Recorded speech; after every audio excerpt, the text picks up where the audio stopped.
Korupsi masih menjadi salah satu persoalan terbesar yang dihadapi di Indonesia.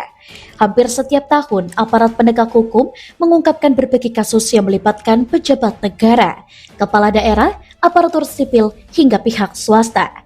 Memasuki tahun 2026, Komisi Pemberantasan Korupsi atau KPK, Kejagung, dan Kepolisian kembali melakukan berbagai operasi penindakan yang menarik perhatian publik.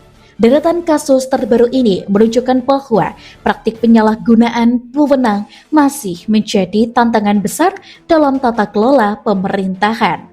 Salah satu tren yang terlihat pada tahun ini adalah maraknya operasi tangkap tangan OTT terhadap pejabat di berbagai macam sektor.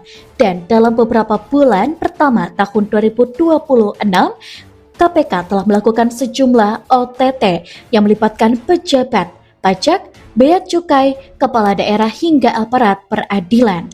Kasus-kasus tersebut diduga berkaitan dengan praktik suap, pemerasan, dan penyalahgunaan kewenangan dalam pelayanan publik maupun proyek pemerintah.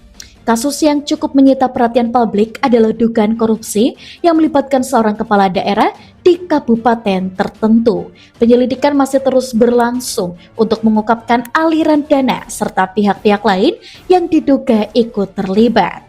Selain kepala daerah, sektor perpajakan juga kembali menjadi sorotan. KPK mengungkapkan dugaan praktik suap di lingkungan kantor pelayanan pajak yang berkaitan dengan pengurangan nilai kewajiban pajak perusahaan.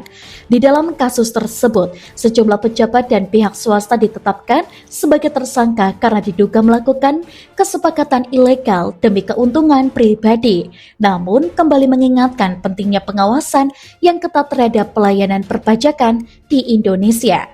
Tidak hanya itu, dugaan korupsi di sektor kepabeanan atau bea cukai juga menjadi perhatian yang begitu besar. Sejumlah barang bukti berupa adanya dugaan suap di dalam proses importasi barang. Sejumlah barang bukti juga ada uang, aset bernilai, hingga diamankan sebagian dari proses penyelidikan. Kasus ini telah memperlihatkan bahwa praktik dari korupsi juga terjadi di sektor yang berhubungan langsung dengan aktivitas perdagangan dan juga penerimaan negara. Di bidang proyek pemerintah, aparat penegak hukum juga masih menangani sejumlah perkara yang begitu besar berkaitan dengan dugaan penyimpangan anggaran dan juga pengadaan barang maupun jasa. Beberapa kasus yang melibatkan nilai kerugian negara yang sangat besar dan sehingga menjadi perhatian masyarakat luas. Penyelidikan terhadap perkara-perkara tersebut masih berjalan untuk memastikan adanya pertanggungjawaban hukum yang kuat dari pihak yang terlibat.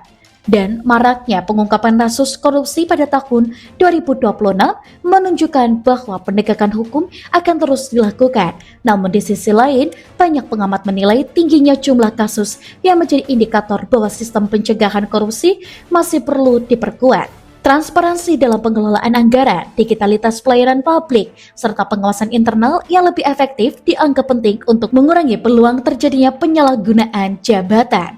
Korupsi tidak hanya merugikan keuangan negara, tapi juga berdampak pada masyarakat. Dana yang seharusnya memang digunakan untuk pembangunan infrastruktur, pendidikan, kesehatan, atau pelayanan publik dapat berkurang akibat praktik dari korupsi. Akibatnya, kualitas pelayanan kepada masyarakat ikut terganggu dan pembangunan tidak menormal. Dan jangan lupa untuk teman-teman untuk like, komen, dan juga subscribe. Sampai jumpa.